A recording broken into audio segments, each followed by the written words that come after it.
আসসালাতু মিফতাহুল জান্নাহ। জান এই মাদ্রাসার মক্তবের ছেলেরা পড়ে আসসালাতু মিফতাহুল জান্নাহ।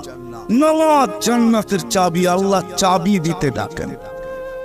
আল্লাহ নামাজের জন্য ডাকেন না, অঙ্গীকার পুরা করার জন্য ডাকেন। অঙ্গীকার পুরা করার জন্য ডাকেন। কেননা কিয়ামতের দিন, হায় হায়, আমি তো বলি, জানি না বুঝবেন কি বুঝবেন না, আমি বলি এই উম্মতকে দুনিয়াতে পাঠানেরই কথা ছিল না।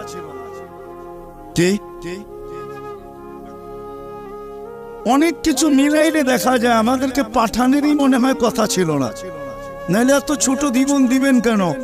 60-70 বছর, কত কাউকে তো হাজারও দিলেন, ঠিক না? আমাদেরকে 60-70 বছর দিয়ে কেন পাঠাইলেন? আবার 60-70 বছর দেওয়ার পরেও 2 পর্বে আমাদের জীবনটাকে আল্লাহ কমায় দিছেন, লেস করে দিছেন, বাদ দিয়ে দিছেন। প্রথম 15 বছর হিসাবে আসবে না, যতক্ষণ পর্যন্ত বালেগ না হয়, কলম তার বিরুদ্ধে যায় না, পক্ষে চলতে পারে, বিরুদ্ধে চলবে না। রুফিয়াল কালাম, এইখানে 15 বছর বাদ।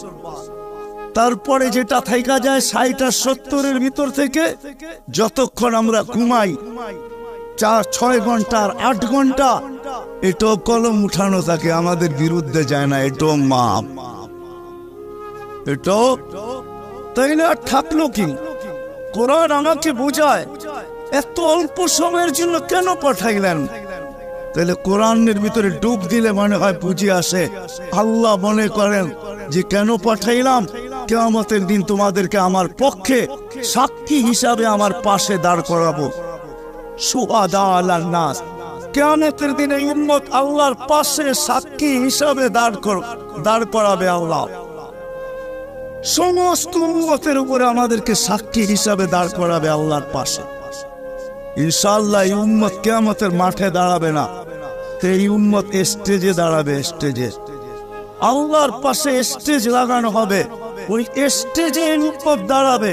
কেননা আসামিয়া সাক্ষী এক জায়গায় দাঁড়ায় নাকি? দুইজনের মান একটা, দুইজনের মান ভিন্ন, ঠিক না?